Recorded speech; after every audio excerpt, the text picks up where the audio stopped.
Mainga ho azy mivetso ny vaso lavitra.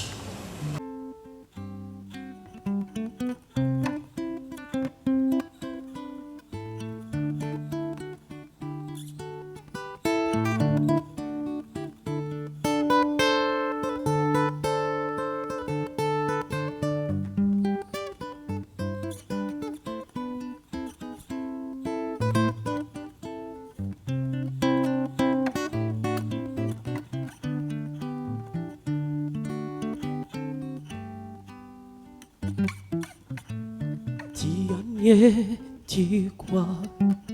ny masom-panahyko letsy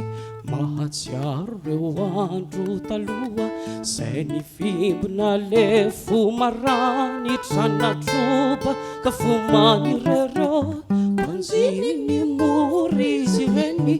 ary tariny fatsy mifo ka kotsany fahatsarovany reto masoanky rosa mijery tianye eny tiako tianye eny tiako reo toerana maro naleoa de mba vangivangy osombinay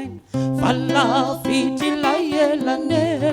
ary zao mbola tsy afamankany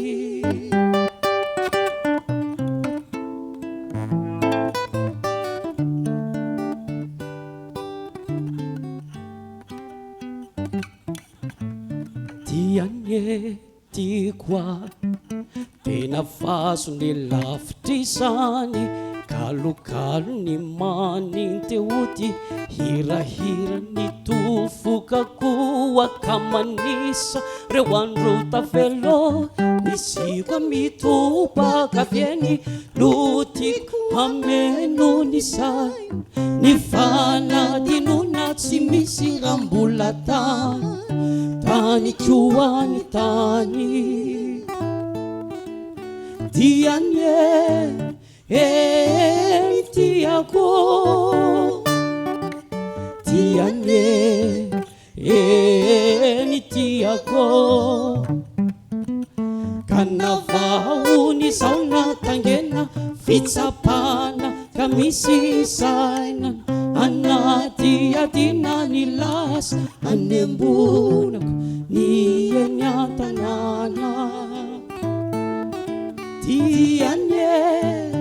eny tiako tianye eny tiako kanavaony zao natangena fitsapana ka misy saina anaty adina ny lasa anembonako ny eny